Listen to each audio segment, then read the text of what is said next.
ಸ್ವಾಗತ. ವೈದ್ಯಕೀಯ ಶಿಕ್ಷಣಕ್ಕಾಗಿ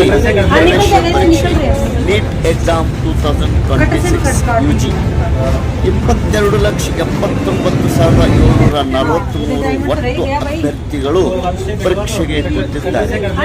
5,432 ಪರೀಕ್ಷಾ ಕೇಂದ್ರಗಳು ಇವೆ.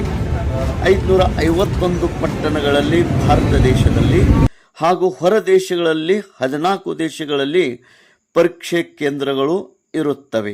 ರವಿವಾರ ದಿನಾಂಕ 3 ಮೇ 2026 ನೀಟ್ ಎಕ್ಸಾಮ್ 2026 UG ಪರೀಕ್ಷೆ ನಡೆದಿರುತ್ತದೆ.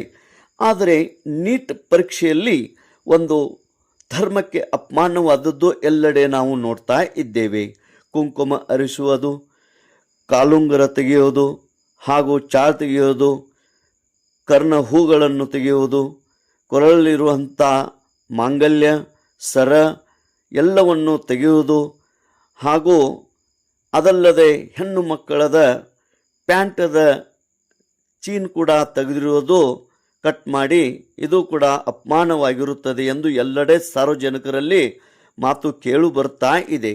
ಇದರ ವಿಡಿಯೋ ಕೂಡ ಇಲ್ಲಿ ವೀಕ್ಷಣೆಗಾಗಿ ಎಲ್ಲೆಡೆ ವೈರಲ್ ಆಗಿರುತ್ತದೆ.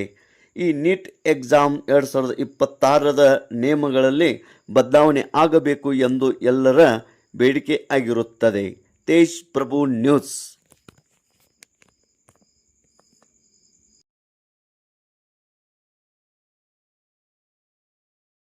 बुर्का पहनने के लिए अलाउ करोगे तो बिंदी नहीं लगाएंगे, सिंदूर नहीं लगाएंगे. तुम्हारे बाप का राज है यहाँ पर. पाकिस्तान में रह रहे हो क्या? किसने कौन सा लिक्विड? तो सिंदूर क्यों नहीं लगाएंगे? सनातन धर्मियों का देश है. पाकिस्तान में थोड़ा नहीं जाकर